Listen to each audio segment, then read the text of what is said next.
The Razer Phone has been out for a while and it's been reviewed to death, so what can I tell you about it that you don't already know? Well, how about we start with the thing that surprised me the most? It's not just for gaming, and you don't need to be a gamer to appreciate it.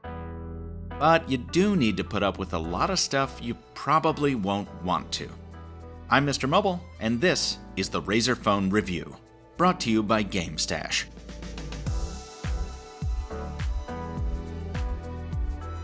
My absolute favorite thing about the Razer Phone is that it stands out. It's broad and sharp and wide, and the only color it comes in is matte black, accented with Razer's big triple snake insignia. In a world where edge-to-edge screens are taken over, it brings big old bezels top and bottom, but it makes use of that space with insanely loud, very high-quality speakers that project their sound right out at your face. That's a carryover from its predecessor, the Nextbit Robin, as is the industrial design, this time done up in aluminum, with a soft paint job that's probably a little scratch-prone, but still feels great to hold. I've taken to calling it the Obsidian Obelisk, not just because I'm a dork, but because it kind of sounds like the title of an epic game you might find on this thing. No? Just me? Okay. Hey, remember when I reviewed the Pixel 2 and said there's only one phone that feels as fast and responsive? That's this, and it's mostly because of this. The display is a sharp IGZO LCD that out of the box is set at 90 Hz. That means it refreshes its image 90 times a second, half again as fast as most other phone displays. And in the settings, you can crank it all the way up to 120 Hz, a refresh rapidity that once you use it will spoil you forever on slower screens. This is a liquid slickness like none other, and it's helped along by a potent set of specifications and the Prime version of Nova Launcher, which is the custom launcher I use on most of my phones. Including that out of the box, instead of trying to cook up a convoluted new Android UI, was an inspired move by Razer, as was throwing in the ability to personalize it using themes derived from games. But for all its smoothness, the display is lacking in saturation. And while the 16:9 aspect is good for games and video, I still prefer an 18:9 phone for one-handed typing. Much more importantly, even the best screen is only good when you can see it. And this is the dimmest display I've used in years, with poor off-axis accuracy and a highly reflective display cover. Yes, I spent most of my time with the Razer Phone in sunny Maui, but back in Boston, overcast days gave me almost as much trouble.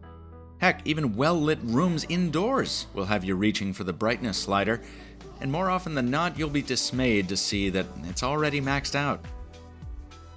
Maybe it's a combination of that eternal backlight blasting and the refresh rate that runs this battery down more quickly than I'd expect. 4 hours of screen on time over 8 hours of use isn't great when you consider the massive battery. I have been riding this phone pretty hard compared to other phones. On the 2-leg trip to Hawaii, I had about 11 hours to kill, and the Razer's gaming focus inspired me to, game a lot. The optimized titles, those ones that can run at 120 Hz, look excellent, of course, but I had a lot more fun just shopping for whatever was new or popular in the Play Store. The lower frame rate of the non-optimized games is definitely noticeable, but they run well. You can also use the Game Booster to tell the phone whether you care more about endurance or performance during gameplay, or you can apply those settings directly to individual apps. Now, a phone this big should definitely have a headphone jack, especially given the target audience, but at least there's a THX-certified dongle in the box with a 24-bit DAC if you do need to plug in, along with the Dolby Atmos control panel for sound profiles. Where the phone really falls down for me is right here. Don't let the pronounced enclosure fool you. This dual camera system is a letdown in almost every way. Colors are muted and focus is soft, so everything looks kind of lifeless. Turning on HDR does help, but it slows down the camera app so much you probably won't want to use it. Now, early in my testing, I got a suggestion from a Twitter follower: install the Google Camera app, since the Razer Phone is made specifically for users who aren't afraid to sideload the occasional APK. And it's good advice. When it works, it cleans up the color and helps with dynamic range and reduces noise, the kind of thing we've seen on other phones. But other times, the Google camera will actually do a worse job than Razer's app. I don't know if it's the phone's hardware or the implementation here or what. Maybe if you've never compared photos or video with another phone, you could learn to be okay with this camera. It would be fine. But put it up against the images from the Pixel 2 and it's just... well, see for yourself.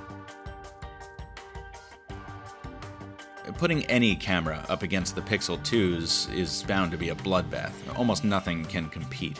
But I think it's instructive as a reminder that cameras are hard, and sideloading an app is not a replacement for a really well-implemented camera system. And while we're talking fundamentals, I should also mention that I had problems with voice calls on T-Mobile. They didn't always connect, and when they did connect, I sometimes had strange audio issues. Razer was good enough to send me a replacement device to see if I could reproduce the problem, and I could. So, it's kind of a mystery.